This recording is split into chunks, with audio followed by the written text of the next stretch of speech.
क्या ऐसा पॉसिबल है कि आपका फिंगरप्रिंट दुनिया के किसी भी दूसरे इंसान के फिंगरप्रिंट के साथ मैच कर जाए? ऐसा पॉसिबल नहीं है। ऐसा क्यों पॉसिबल नहीं है? क्योंकि आपका फिंगरप्रिंट यूनिक है।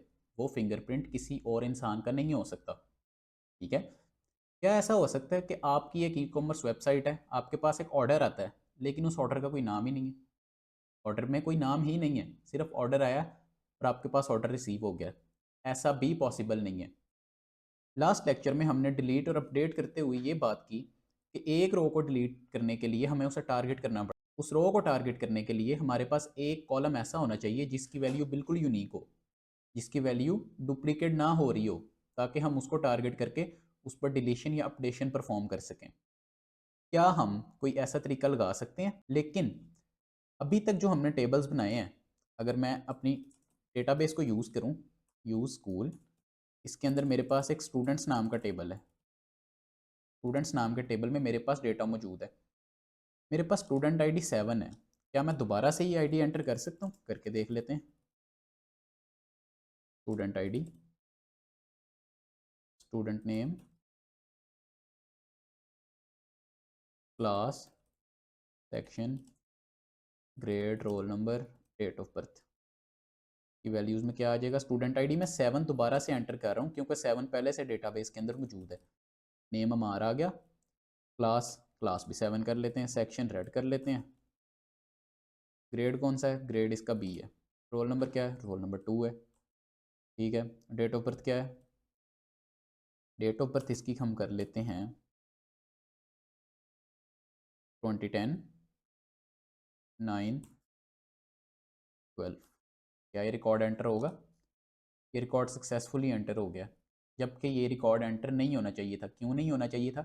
क्योंकि आईडी एक ऐसा एट्रीब्यूट होता है जो सबका यूनिक होता है। एक स्कूल में हम दो बच्चों को सेम आईडी नहीं दे सकते।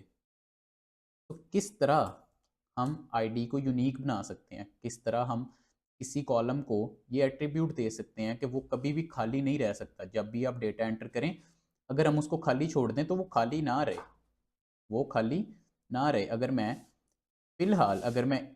इस फिलहाल अगर मैं इस टेबल के अंदर डेटा एंटर करता हूँ और उसके अंदर स्टूडेंट नेम को नल कर देता हूँ, तो वो सक्सीड कर जाएगा। लेकिन मैं चाहता हूँ कि वो सक्सीड ना हो, वो तब तक आगे ही ना जाए जब तक मैं उसका नेम एंटर ना कर दूँ।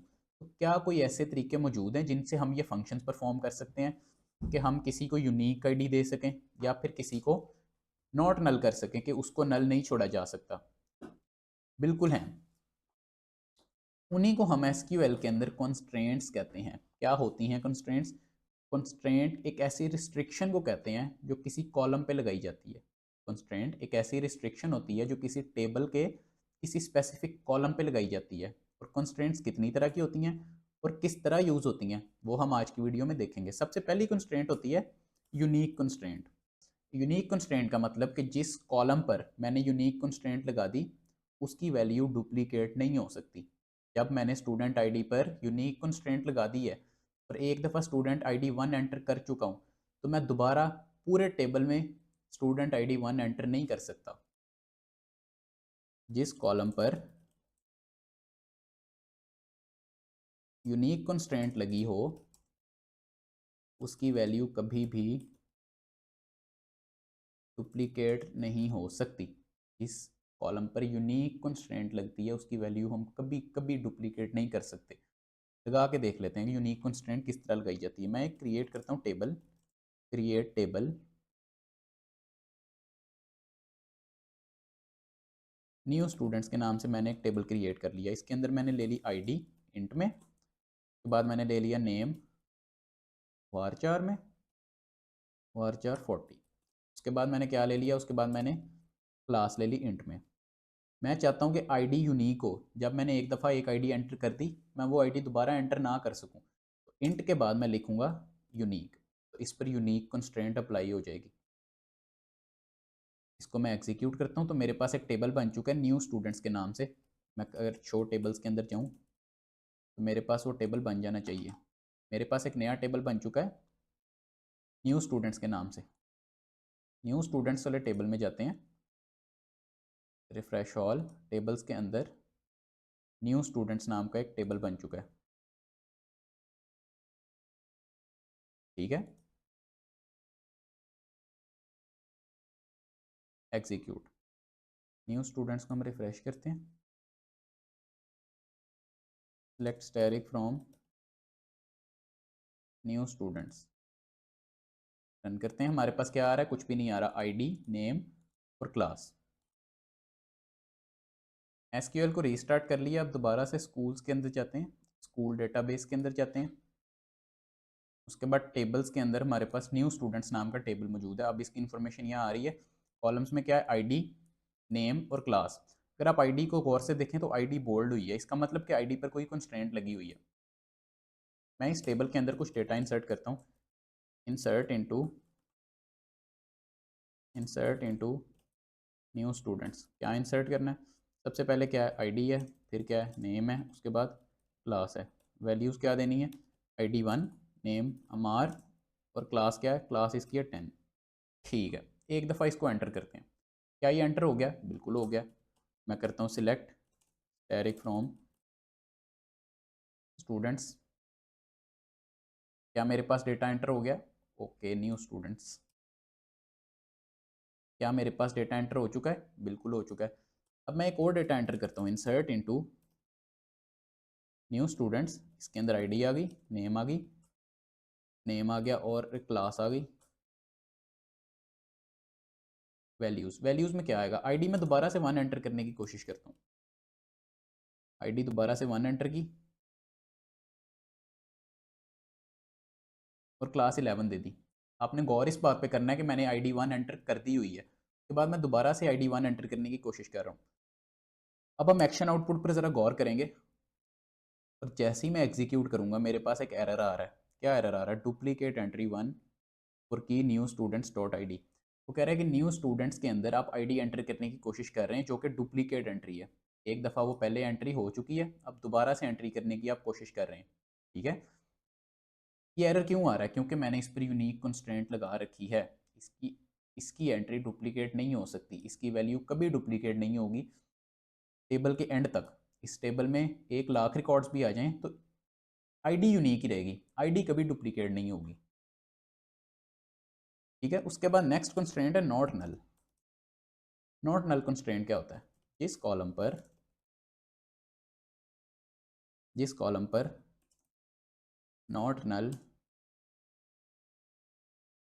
कंस्ट्रेंट लगी हो उसकी वैल्यू को कभी भी खाली नहीं छोड़ा जा सकता। जिस कॉलम पर हम नॉट नल कंस्ट्रेंट लगा देते हैं उसकी वैल्यू को हम खाली नहीं छोड़ सकते। मैं डेटा एंटर करता हूँ न्यू स्टूडेंट्स में। क्या है? आईडी, नेम है और क्लास है। वैल्यूज़ में मैं क्या देना? आईडी 2 दे दी, ठीक है, आईडी डुप्लीकेट नहीं हो रही, ओके।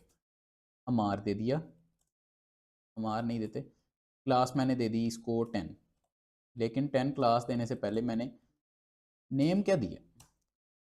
नेम मैंने कुछ भी नहीं दिया, नेम मैंने नल दे दिया। क्या मेरे नेम नल देने से ये रिकॉर्ड एंटर होगा? बिल्कुल हो जाएगा, मैंने नेम नल कर दिया। अगर मैं रिकॉर्ड चेक करता हूँ, सिलेक्ट स्टैटिक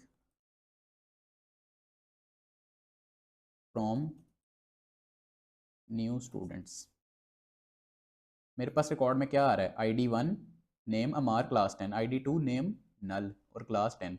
मैं चाहता हूँ कि नेम कभी भी नल ना हो, नेम को कोई भी खाली ना छोड़े। तो जब मैं टेबल क्रिएट करूँगा, एक नया टेबल क्रिएट कर लेते हैं, बल्कि हम इस टेबल को पहले ड्रॉप कर लेते हैं। Drop table new students, drop table students वाला टेबल भी ड्रॉप कर लेते हैं। अब मैं एक नया टेबल बनाता हूँ, क्रिएट टेबल स्टूडेंट्स। इसके अंदर मेरे पास आ जाएगी आईडी, आईडी आएगी इंट में, और इसको मैंने कर दिया यूनिक। उसके बाद आ गया नेम। अब नेम मैं चाहता हूँ कि कोई भी खाली ना छोड़े, जब तक कोई नेम एंटर ना करे रिकॉर्ड ही इंसर्ट ना हो। नेम के साथ मैं ले लेता हूँ क्लास, क्लास आ जाएगी इंट में, जिस पर मैं नॉट नल लगाना चाहता हूँ। डेटा टाइप के बाद मैं लिख दूंगा नॉट नल। टेबल क्रिएट करते हैं, टेबल हमारा क्रिएट हो गया। इंसर्ट इनटू स्टूडेंट्स, क्या है स्टूडेंट्स में? आईडी है, नेम है, क्लास है। और इसकी वैल्यूज़ क्या होंगी, वैल्यूज़ में होगी आईडी, आईडी मैंने 1 दे दी, नेम मैंने दे दिया अमार और क्लास दे दी 10। क्या ये एग्जीक्यूट होगा, हो गया। अब मैंने दोबारा से इंसर्ट किया, इंसर्ट इनटू स्टूडेंट्स, इस दफ़ा भी आईडी दी, नेम, क्लास, वैल्यूज़ में मैंने क्या दिया, इस दफ़ा मैंने आईडी दे दी 2, ठीक है। नेम मैंने दे दिया नल, नेम मैंने कोई भी नहीं दिया, और क्लास मैंने दे दी 9। क्या ये एग्जीक्यूट होगा, बिल्कुल भी नहीं होगा, ये एरर देगा। क्या एरर आ रहा है, column name can not be null. उसने कहा कि नेम के ऊपर आपने कंस्ट्रेंट लगाई हुई है, नेम को आप खाली नहीं छोड़ सकते, जब तक आप नेम फिल नहीं करेंगे मैं प्रोसीड नहीं करूँगा। अब इसके अंदर मैं नेम एंटर करता हूँ, नेम मैंने लिख दिया, सॉरी जुनैर, जुनैर नेम लिख दिया। क्या आप रिकॉर्ड इंसर्ट हो गया, बिल्कुल हो गया। तो हमने देखा कि किस तरह हम यूनिक कंस्ट्रेंट को यूज़ कर सकते हैं, किस तरह हम नॉट नल कंस्ट्रेंट को यूज़ कर सकते हैं। थर्ड कंस्ट्रेंट है हमारी चेक कंस्ट्रेंट, चेक कंस्ट्रेंट, जिस कॉलम पर चेक कंस्ट्रेंट लगी हो उसकी डेटा एंट्री से पहले कंडीशन चेक की जाती है।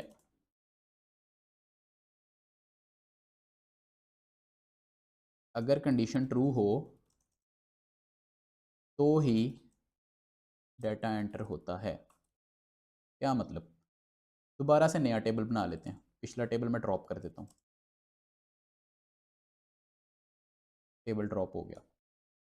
एक टेबल बनाया दोबारा से स्टूडेंट्स के नाम से, इसके अंदर मैंने आईडी ले ली, आईडी आ गई इंट में और ये हो गई यूनिक, यानी ये डुप्लीकेट नहीं हो सकती। इसके बाद मैंने ले लिया नेम, नेम ले लिया वार 40 और ये क्या हो गया, ये हो गया नॉट नल। इसके बाद आ गई एज, एज है इंट में, लेकिन मसला ये है कि मुझे सिर्फ वो स्टूडेंट्स चाहिए जिनकी एज ग्रेटर देन 18 है। तो मैं एज पर एक कंस्ट्रेंट लगा सकता हूँ चेक, चेक, और इसके बाद मैं अपनी कंडीशन लिख सकता हूँ check age is greater than और इक्वल्स टू 18।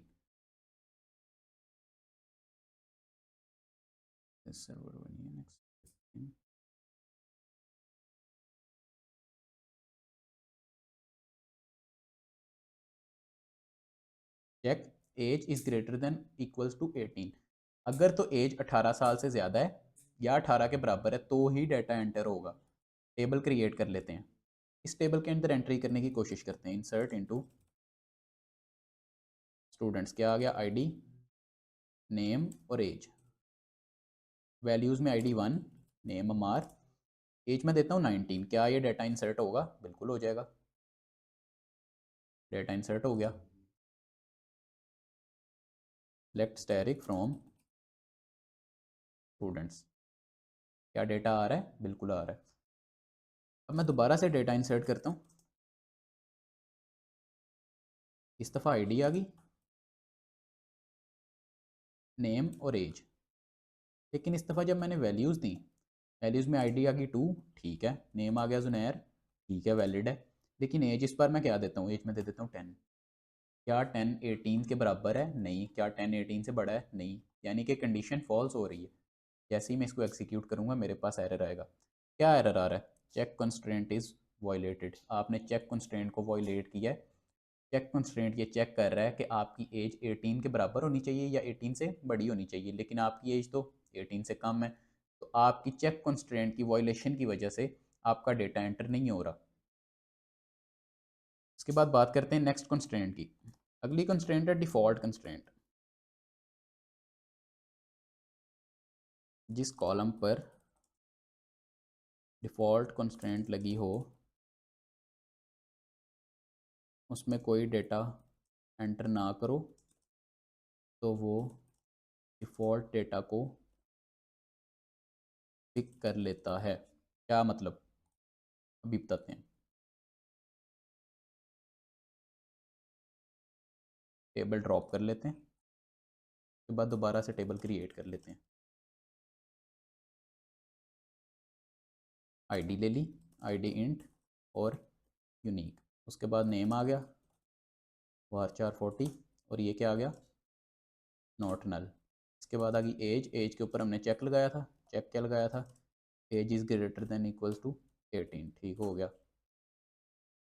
एज किस में आएगी, एज आएगी इंट में, ओके। अब एक फील्ड में और ले लेता हूँ जिसको मैं कह देता हूँ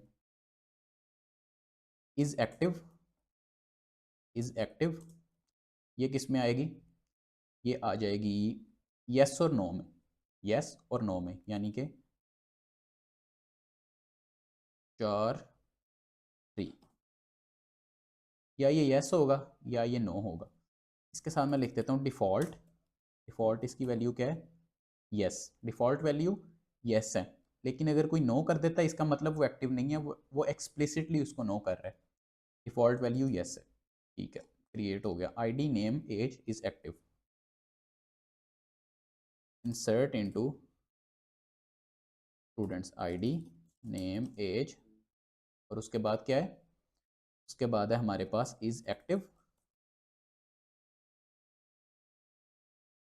वैल्यूज़, वैल्यूज़ के अंदर क्या लेना है, आईडी ले ली 1, नेम ले लिया मार, एज ले ली 18, ठीक है, यहाँ तक तो ठीक जा रहा है। लेकिन अब मैं इस एक्टिव के अंदर कोई वैल्यू एंटर नहीं करता, क्या ये रिकॉर्ड इंसर्ट होगा, okay, column count doesn't match value count at row 1, मैं ये इज एक्टिव लिखता ही नहीं हूँ, मैं सिर्फ 3 कॉलम्स के अंदर एंट्री करता हूँ। क्या एंट्री हो रही है, एंट्री हो रही है। अब इस तरह से एंट्री हो रही है, इसका मतलब कि फोर्थ कॉलम में नल जाना चाहिए, क्योंकि मैंने फोर्थ कॉलम में कोई डेटा एंटर नहीं किया, लेकिन फोर्थ कॉलम में क्या जा रहा है अभी चल के देखते हैं। Select static from students, run किया, फोर्थ कॉलम में क्या आया, फोर्थ कॉलम में आया यस, लेकिन ये यस क्यों आया, यस इस वजह से आया क्योंकि मैंने ये डिफ़ॉल्ट कंस्ट्रेंट लगाई हुई है। डिफ़ॉल्ट कंस्ट्रेंट डिफ़ॉल्ट वैल्यू को उठा लेती है अगर वैल्यू एंटर ना हो, अगर वैल्यू एंटर हो गई वेल एंड गुड। अगर मैं वैल्यू एंटर कर देता हूँ, इंसर्ट इनटू स्टूडेंट्स, आईडी आ गई, नेम आ गई, एज आ गई, is active, is active values, values के अंदर student ID 2, name Junair, age 19, is active no, इस दफ़ा मैंने एक्सप्लिसिटली उसको नो कर दिया है। Execute, select static from students, execute, क्या इस एक्टिव में यस आया, नहीं आया, क्यों नहीं आया, क्योंकि मैंने एक्सप्लिसिटली उसको नो कर दिया। अगर मैं उसके अंदर कोई वैल्यू एंटर ना करता तो मेरे पास यस ही आता। अब बात करते हैं most most most important constraints की, most most most important constraint. कौन सी कंस्ट्रेंट्स हैं जो इतनी ज़्यादा इंपॉर्टेंट है कि मैंने 3 बार मोस्ट मोस्ट मोस्ट इंपॉर्टेंट लिख दिया। वो कंस्ट्रेंट्स हैं प्राइमरी की और फॉरेन की। सबसे ज़्यादा यूज़ होने वाली कंस्ट्रेंट्स हैं प्राइमरी की और फॉरेन की। अगर आपको ये अच्छे से समझ आ जाती हैं तो इसका मतलब कि आप बाकी सारी कंस्ट्रेंट्स भी समझ ही जाएंगे। प्राइमरी की क्या होती है, प्राइमरी की और फॉरेन की रिलेशंस बनाने के लिए यूज़ होती है दो टेबल्स के दरमियान। एग्जाम्पल ले लेते हैं, ये पीडीएफ है, इसके अंदर आपको दो टेबल्स नज़र आ रहे हैं। एक टेबल की प्राइमरी की दूसरे किसी भी टेबल में फॉरेन की बन सकती है। एक टेबल की प्राइमरी की किसी भी दूसरे टेबल की फॉरेन की बन सकती है। अगर आप इन दो टेबल्स को देखें, इन दो टेबल्स में क्या नज़र आ रहा है, एक टीचर्स का टेबल है जिसमें टीचर्स की इन्फॉर्मेशन है और एक स्टूडेंट्स का टेबल है जिसमें स्टूडेंट्स की इन्फॉर्मेशन है। टीचर आईडी 1 2 3 और 4 है, एक सोशल साइंसेज का टीचर है, एक ह्यूमैनिटीज़, एक मैथमेटिक्स, एक कंप्यूटर साइंस। स्टूडेंट्स के टेबल में एक स्टूडेंट किस टीचर के पास पढ़ रहा है, एक स्टूडेंट किस टीचर के पास पढ़ रहा है। अगर यहाँ पर रैंडम कोई भी मैं वैल्यू एंटर कर दूंगा, जैसे 4 टीचर्स हैं लेकिन मैं यहाँ पर लिख देता हूँ टीचर आईडी 6, क्या टीचर आईडी 6 एग्जिस्ट भी करती है, नहीं करती। इससे क्या होगा, इससे हमारा डेटा इनकन्सिस्टेंट हो जाएगा। जो टीचर एग्जिस्ट ही नहीं करता वो डेटाबेस में कैसे पढ़ा रहा है? जो टीचर एग्जिस्ट ही नहीं करता वो डेटाबेस में कैसे आ गया पढ़ाने? इसके लिए हम यूज़ करते हैं प्राइमरी की और फॉरेन की। द मोस्ट यूनिक एट्रीब्यूट, जो बिल्कुल यूनिक कॉलम होता है उसको हम प्राइमरी की बना देते हैं, और उसको जहाँ पर यूज़ करना होता है उस जगह पर, उस टेबल पर उसको फॉरेन की बना देते हैं। यानी टीचर आईडी 1 2 3 4 है, तो स्टूडेंट्स के टेबल में 1 2 3 4 में से ही कोई एंट्री हो सकती है। इसमें हम वही वैल्यू इंसर्ट कर सकते हैं जो टीचर्स के टेबल में पहले से मौजूद है। 5 मौजूद नहीं है तो मैं यहाँ पर 5 एंटर नहीं कर सकता।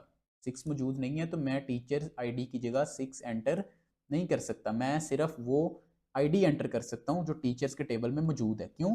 क्योंकि वो वहाँ पर प्राइमरी की है और यहाँ पर फॉरेन की है। इन दोनों का आपस में लिंक होता है। चलते हैं वापस अपनी स्लाइड्स पर। यहाँ पर लिख देते हैं primary key of one table can be used as foreign key in many other tables. कई टेबल्स में हम एक प्राइमरी की को as a foreign key use कर सकते हैं। जैसे मैंने टीचर आईडी को एक दफ़ा प्राइमरी की कर दिया, अब जहाँ जहाँ पर मुझे टीचर आईडी चाहिए होगी मैं डायरेक्टली उसको as a foreign key use करूँगा। कहाँ कहाँ पर हमें चाहिए हो सकती है? हो सकता है मैंने टीचर की प्रोफाइल बनानी हो, तो टीचर की, तो उसी टीचर की प्रोफाइल बनेगी ना जो टीचर एग्जिस्ट करता है, तो मैं प्रोफाइल आईडी को टीचर आईडी के साथ लिंक कर सकता हूँ फॉरेन की के साथ। स्टूडेंट्स को पढ़ाना है, स्टूडेंट को वही टीचर पढ़ाएगा जो एग्जिस्ट करता होगा। स्टूडेंट्स के साथ जो टीचर आईडी लगी हुई है उसको मैं as a foreign key use करूँगा, और उसकी प्राइमरी की क्या होगी? उसकी प्राइमरी की टीचर्स के टेबल में टीचर आईडी होगी। इस तरह से हम प्राइमरी की और फॉरेन की को यूज़ करते हैं। इसको इम्प्लीमेंट करके देखते हैं। एक बात आपने इसको इम्प्लीमेंट करके देखते हैं। सबसे पहले मैं ड्रॉप करता हूँ टेबल स्टूडेंट्स का। ठीक है, मैंने एक टीचर्स का टेबल क्रिएट किया। इसमें क्या क्या आएगा? इसमें आएगा teacher name, sorry teacher ID. Teacher ID आ गई इंट में, इसको मैंने कर दिया प्राइमरी की। अगर मैंने प्राइमरी की बनानी है तो टीचर आईडी इंट के बाद मैंने लिख दिया प्राइमरी की। जब हम किसी भी कॉलम को प्राइमरी की बनाते हैं तो वो ऑटोमेटिकली यूनिक और नॉट नल भी हो जाता है, हमें उसको एक्सप्लिसिटली नहीं करना पड़ता। जैसे मैंने टीचर आईडी को प्राइमरी की बनाया तो ये ऑटोमेटिकली यूनिक भी है और नॉट नल भी है। इसको मैं खाली भी नहीं छोड़ सकता और इसको मैं डुप्लीकेट भी नहीं कर सकता। इसके बाद क्या आएगा? इसके बाद आएगा टीचर नेम। ये किस में आएगा? वार 440 में। ठीक है, उसके बाद आएगा कि टीचर कौन से डिपार्टमेंट में पढ़ा रहा है, तो वो भी वार 450 में आ जाएगा। इस टेबल को हमने क्रिएट कर लिया।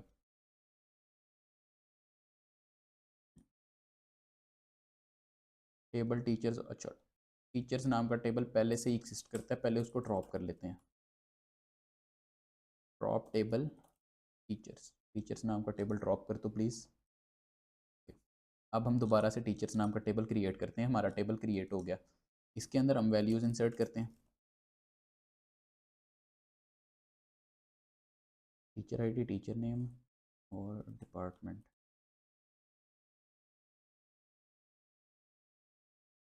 Social sciences, humanities, fine arts. मैंने टेबल के अंदर कुछ डेटा इंसर्ट कर लिया। इसके बाद हम दूसरा टेबल बनाते हैं, क्रिएट टेबल स्टूडेंट्स। इसके अंदर मैं क्या क्या लूँगा? इसके अंदर मैं लूँगा स्टूडेंट आईडी। स्टूडेंट आईडी ये किस में आएगी?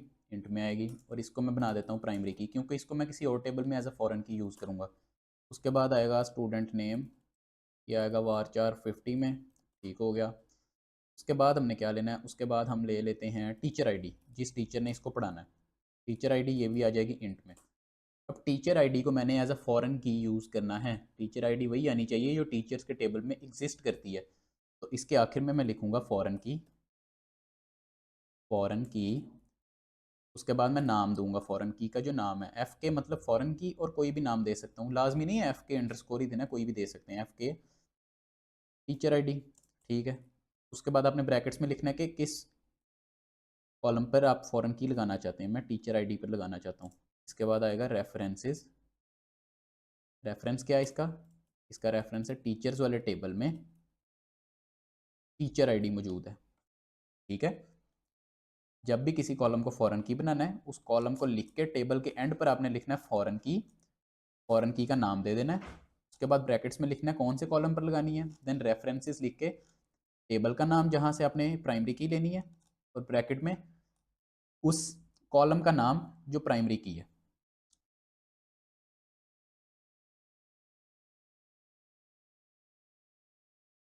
Okay, you have error in SQL syntax. हमारे सिंटैक्स में कोई एरर है,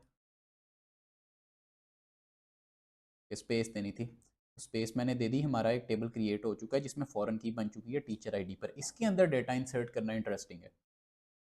अगर हम सिलेक्ट स्टैटिक फ्रॉम टीचर्स करें, एक दफ़ा टीचर्स का डेटा देख लेते हैं। टीचर्स का डेटा कौन सा है हमारे पास? हमारे पास टीचर आईडी 1 2 3 4 है। ठीक है, मैं अपना एक दफ़ा टेबल देख लेता हूँ टीचर्स स्टूडेंट्स वाला। इसके अंदर मैंने डेटा इंसर्ट करना है स्टूडेंट्स वाले टेबल के अंदर।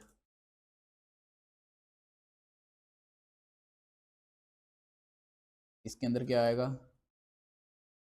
स्टूडेंट आईडी आएगी, ठीक है, स्टूडेंट नेम आएगा और टीचर आईडी आएगी। और इसकी वैल्यूज़ में क्या आएगा?